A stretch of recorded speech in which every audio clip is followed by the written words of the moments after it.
Israeli আগ্রাসন আর গাজা উপত্যকার মধ্যে সীমাবদ্ধ নেই।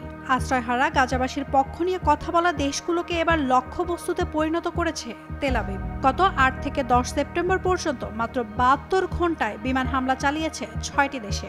গাজা ছাড়াও লেবানন, সিরিয়া, তিউনেশিয়া, কাতার ও ইয়েমেন ছিল হামলার লক্ষ্যবস্তু। যুক্তরাষ্ট্রের ১ নম্বর জিম চেইন গোল্ডস জিম এখন আবারও বাংলাদেশে। বসুন্ধরা আবাসিক এলাকা ও বসুন্ধরা সিটি শপিং মলে। বুধবার সবচেয়ে বড় আঘাত হানে ইয়েমেনে। রাজধানী সানা ও হুতি নিয়ন্ত্রিত বেশ কিছু এলাকায় ভয়াবহ বোমাবর্ষণে বহু মানুষ নিহত হয়েছেন।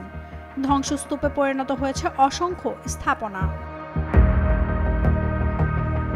কাতারও হামলার শিকার হয়েছে। গাজায় শান্তি প্রচেষ্টায় মধ্যস্থতাকারী ভূমিকা পালন করে আসা দেশটিতে ইসরায়েলি হামলায় প্রাণ হারান ৫ জন এবং এক কাতারি নিরাপত্তা কর্মকর্তা। এই হামলার ঘটনায় বিশ্বজুড়ে নিন্দার ঝড় উঠেছে। এমনকি দীর্ঘদিনের মিত্র যুক্তরাষ্ট্রের প্রেসিডেন্ট ডোনাল্ড ট্রাম্পও সরাসরি নেতানিয়াহুকে দায়ী করছেন।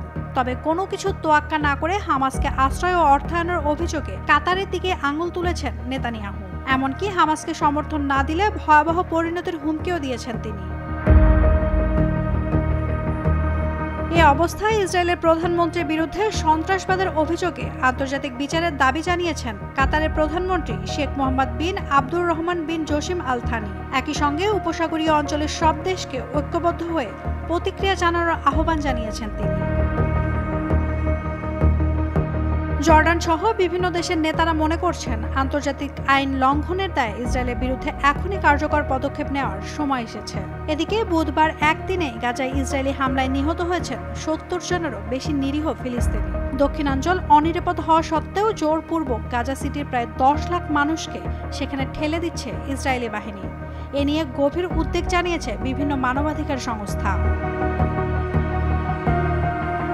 জাতিসংঘের তথ্য অনুযায়ী ২০২৩ সালের ৭ অক্টোবর থেকে গাজায় ইসরায়েলি আগ্রাসনে এ পর্যন্ত প্রাণহানি ৬৪,৫০০ ছাড়িয়েছে। নাওমিন নাসরিন, ডেইলি স্টার।